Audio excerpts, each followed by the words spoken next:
Hi, I'm Corey, your love and connection coach, here to help you find love in every area of your life so you can powerfully create a world you want to live in.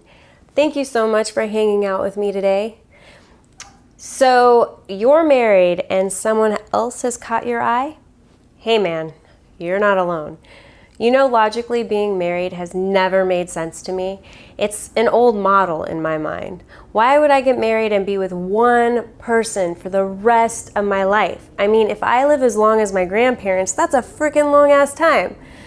One person. I mean, I like vanilla ice cream, but I also like mint chocolate chip, Oreo cookie dough. So that's the thing that trips us up, right? Our heart is so big. We are so full of love and capable of so much love. It'd be a shame to expend all of our amazing lovingness on just one person. So what I've come to realize is you don't have to. There are no rules, only the agreements you have with yourself and with your partner. But you can change it up anytime. But you must have respect for one another and respect for your agreement. So in my first marriage, I cheated a lot. Well, I was miserable and I was dishonest. And my ex-husband and I were basically living as roommates. We were disconnected and neither one of us had the guts to change anything until he finally met someone else. So losing him was a huge wake-up call in getting to know myself again. I never wanted to feel as lonely as I felt in that marriage ever again. And I carried a lot of guilt, heartache, and anger around with me that I needed to learn how to release. All tools that I learned, which I share in my love program with you. I realized two things in this experience. One, the grass is not greener, my friend. The grass is not greener. I mean, it may look greener, but once you actually touch or feel it, it's actually AstroTurf, and it will mess you up. Turf burns, toxic chemicals, no bueno, right? It certainly doesn't feel as good as real grass. And having sex just to have sex doesn't feel good as real love.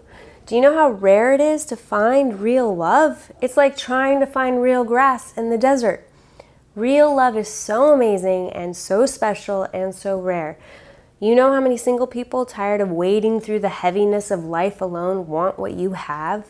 Want to find that type of mutually supportive, healthy love where even at your worst, this person loves you anyway? Not many of us are mature enough to give our love unconditionally like that. Why would you ever want to mess that up, you know? But I realized too, I wasn't mature enough to be an unconditionally loving and supportive partner or to be in a committed relationship. Oh my goodness. It took me about 37 years to finally grow up, and I'm still working on it. No joke. I mean, it takes time to get to know yourself fully, to discover what you need, want, and value, what fulfills you. Let alone what you need in a partner. I had to first learn how to manage my emotions, understand my feelings in order to be able to communicate my feelings honestly with my partner. All tools I've learned and share with you in my love program. But I had to grow up to be able to give myself fully to someone else. If I knew back then what I know today, I would have sat my ex-husband down before I started cheating and said, hey, I'm starting to have these feelings for my coworker. What's going on with us that I'm feeling this way? I'd have given us a chance to get closer, to get on the same page, to communicate, but I was so out of touch with myself. How could I ever be in touch with my husband, who's supposed to be my best friend?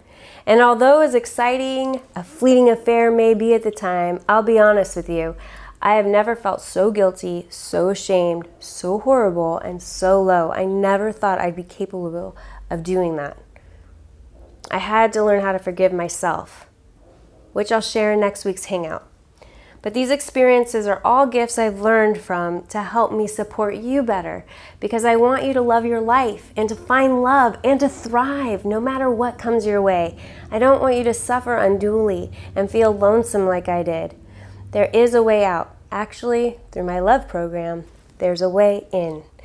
And I met Adam, the love of my life, once I had finally embraced myself and my life. Literally, the morning before we met, my feet were on the sand, the ocean to my left, playing beach volleyball with friends, and I think to myself, wow, my life is good.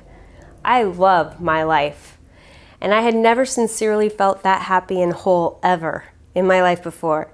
I'd always been searching for something or someone to fill this void. And wouldn't you know it, that afternoon, when I finally fallen in love with my life, at a local dive bar with friends, in walks my future husband wearing a tuxedo and flip-flops. WTF, universe. Just came to love myself and being single, and now you bring this amazing man into my life. Jeez Louise. And I resisted it. I didn't want to find love. I wanted to be single and do my thing, finally. How messed up is that? Thanks, universe. But that's why Adam was drawn to me. He didn't want a relationship either, which is why I was drawn to him. We both just wanted to do our own thing, and yet we also wanted to hang out together. And that's pretty much how our relationship is today. That's our agreement. We let each other to do our own thing, we give each other freedom and trust, and we always find our way back to one another. We love each other enough to let the other be exactly who they are, whoever they are that day. And with Adam, as I've said, it's like a slumber party every night. We hardly ever fight. Not to say we're always on the same page, don't get me wrong. I mean, just last night, Adam came home from his work trip early to surprise me, but I was having cocktails on the beach watching the sunset with friends. He didn't so much like that the house was a disaster when he came home and I was tipsy, which he expressed. But then he joined in on the party, so it's all good. But frick, man, 10 days is a long time to be without your person, at least for me. I swear, I was this horny, creepy old lady flirt at the bar after volleyball. I'd hit on every guy who let me and then poke my single girlfriends and say, "Oh my goodness, will you please do him for me? He is so cute." But being married isn't easy. You're not always going to be on the same page. It takes patience and courage to calmly communicate what you feel and hear your partner, to stay on the same page and come to an agreement to get both your needs met. Like eating responsibly, being true takes discipline and a concerted effort, no matter the temptation.